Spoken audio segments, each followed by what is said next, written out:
Good day, everyone. Welcome to Real Conservative Headline News. I'm your host, Nathaniel Rajkumar. Starting off locally here in Trinidad and Tobago.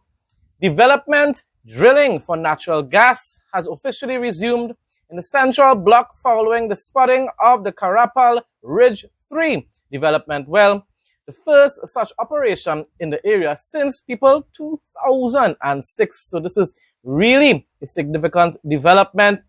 In a statement on Monday, the Ministry of Energy and Energy Industries confirmed the restart of activity, describing the milestone as a significant boost for the country's onshore energy sector. Energy Minister Rudal Munilal, along with Minister in the Ministry Ernesto Kesa, extended congratulations to Touchstone Trinidad Central Block on the achievement. As I said again, that is really some significant development and news.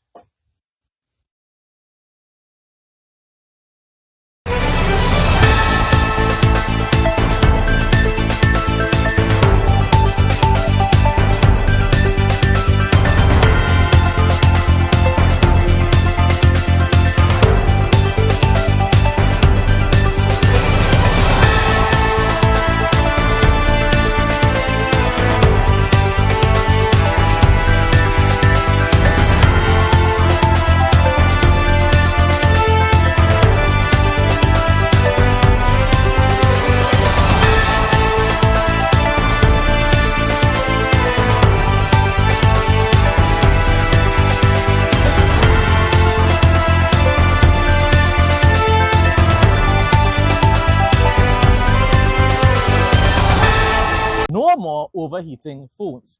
Cool your phones in seconds. Prevents damage to phones and battery issues. Better gaming experience and streaming.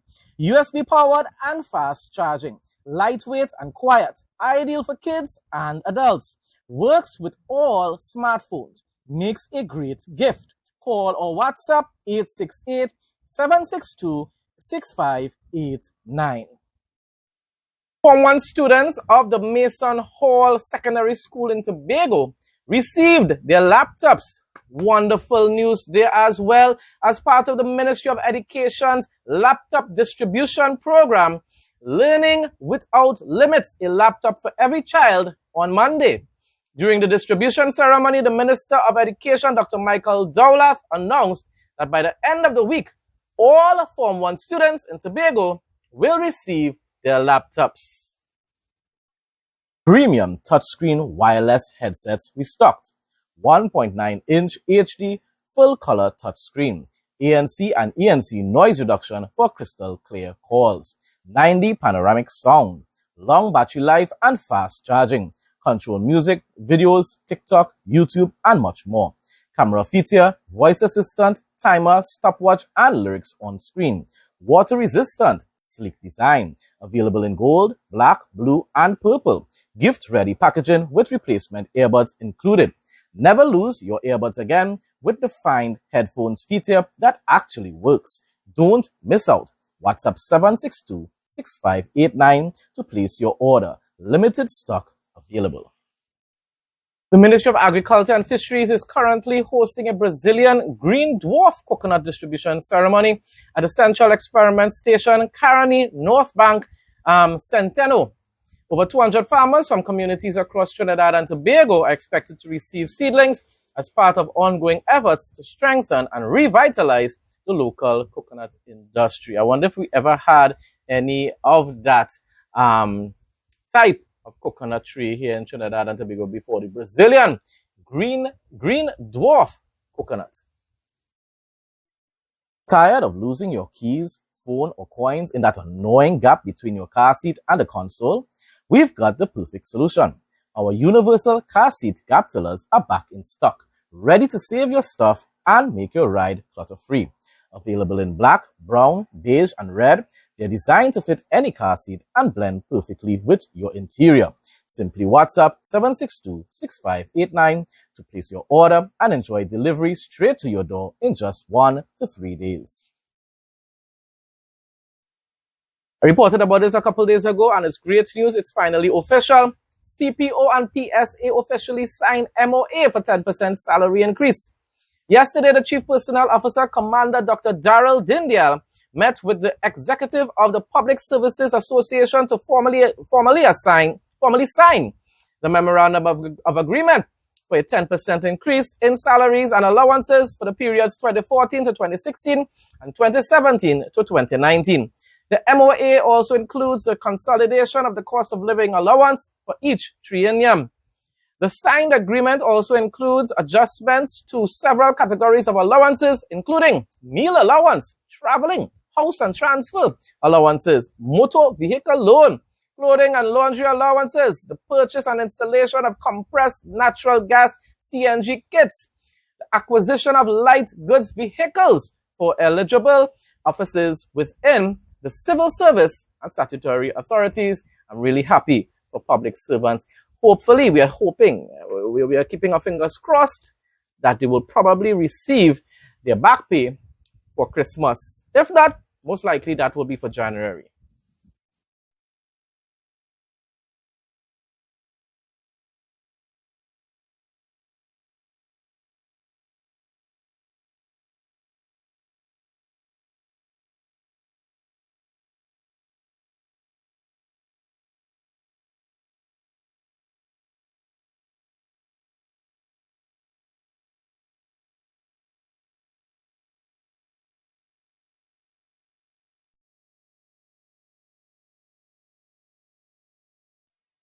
You won't be disappointed with this one. Look and feel great every day. Painless trimming with no pulling of hair guaranteed. Comfortable to hold and lightweight. Intelligent anti-pinch system. Safety travel lock. Accurate and painless trimming. Durability 100% quality. Fast charging. To place an order, call or WhatsApp 868-762-6589.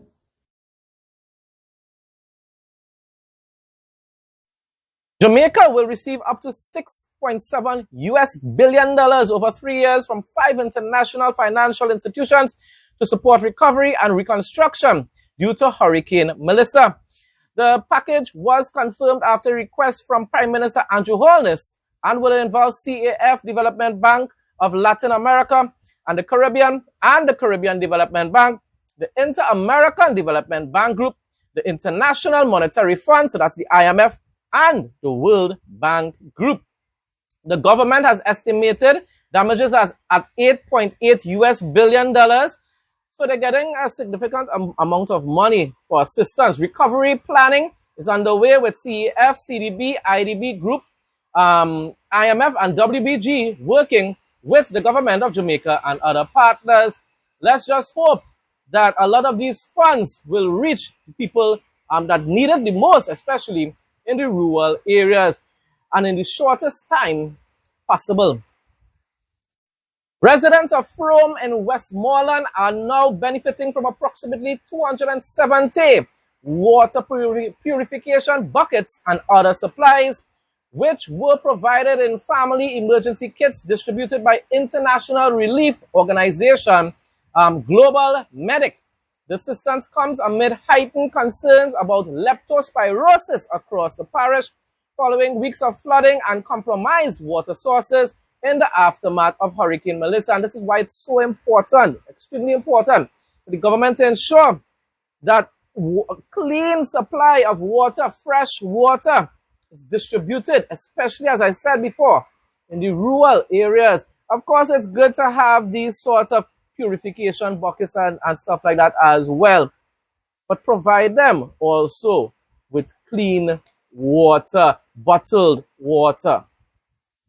News from Guyana now. In order to sustain the rapid pace of Guyana's development, which is really significant and inspiring to look at from the outside, the country's human capital must become more mature to thrive in a dynamic and digital economy, President Dr. Irfan Ali has said recently. While addressing a recent gathering at the Guyana Oil and Gas Energy Chamber's annual awards presentation dinner at the Marriott Hotel, President Ali disclosed the government's plan to intensify investments to stimulate growth in the country's energy, industrial, and manufacturing sectors. And this is not just about making promises. He has proven himself to be a man of his word. during his past term in office between 2020 to 2025, he has begun the transformation of Guyana from a third world nation into a first world. It's going to take probably a few decades to take place. He may have time to retire, but they are on the right path. The Ministry of Culture, Youth and Sport is empowering a new generation of skilled workers through its training program at the Georgetown Training Center. The program targets participants between the ages of 16 and 30, providing practical skills in carpentry, masonry, electrical installation, plumbing and welding and fabrication, creating gateways in various sectors for a variety of training courses. Upon successful completion, each participant will receive a Caribbean Vocational Qualification Level 1 certificate with stipend support provided to them during their training. Well, we also receive stipends here during those type of courses as well, but it's wonderful to hear it taking place in Guyana. Raymond recalled the days when residents relied on creek water for their daily needs, but that's now a thing of the past. The commissioning of a new well at Silver Hill on Friday marks a major step forward in improving access to clean water. It's yet another example of the government, the Irfan Ali administration, unwavering commitment to providing a better life for every Guyanese. And this is the type of news reports I want to be hearing coming out from Jamaica. I mean, we hear it a lot of the times here in Trinidad and Tobago all the time, but we want to hear that news in Jamaica, especially after what took place recently because of Hurricane Melissa. My name is Raymond Baldwin. I'm living on the west side of Silver Hill, and for the past years I've been using creek water to do everything: cooking, washing, drinking, whatever.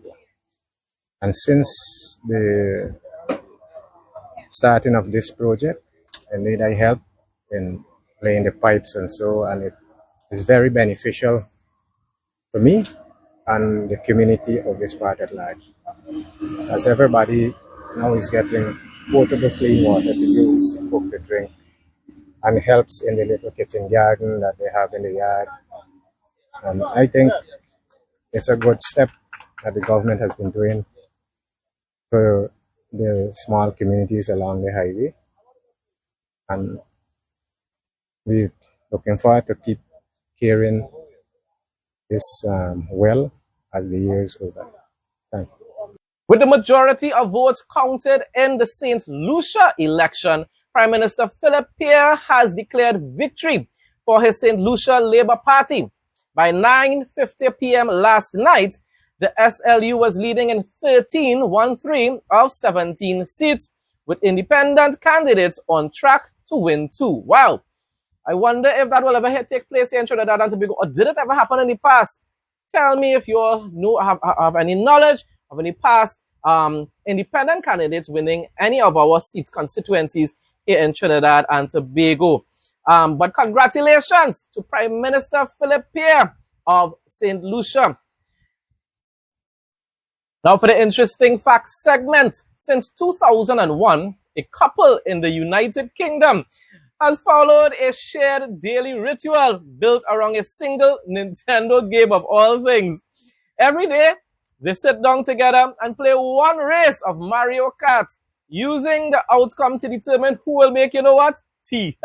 I found this too amusing to just ignore. The routine began more than 2 decades ago, when they were looking for a simple and consistent way, a peaceful way, I guess, as well, not to have any sort of arguments, to assign the daily task. Their tradition continued as gaming systems changed and as their lives moved through different stages, but the rule stayed the same. Whoever loses the race prepares the tea. The couple has kept the same format, the same stakes, and often the same favorite characters on screen. Friends and family learned of the tradition after a relative posted the story online, noting that the pair had kept the practice going for 23 years, people. That's something like, you know, that's kind of like building a bond with each other as well. I think it's something really nice. I think it's nice. The ritual remains unchanged, with one race each day to decide who will make the tea. Closing off now with the travel segment. The Scottish capital is very cheerful in the run-up to Christmas and New Year's Eve. Days may be darker, but Edinburgh is alight with a sprinkling of fairy lights and a series of eye-widening displays throughout its honeyed streets. Crowning an extinct volcano in the city centre, Edinburgh Castle rings in the season with Castle of Light, an after-dark trail of stunning projections on its stone walls from late November until early January. Meanwhile, at the Royal Botanic Garden, you will find illuminated canopies, a laser garden, a 1-mile path shimmering with more than 1 million ethereal lights, and plenty more themed spectacles. That sounds like a place I will definitely love to visit in the near future. Folks, that brings us to the end of today's news headlines. A very rainy day today, Tuesday. Thanks again to everyone who continues to support my content. Please like, comment, share, and subscribe. Stay blessed and stay safe most of all. In Jesus' name.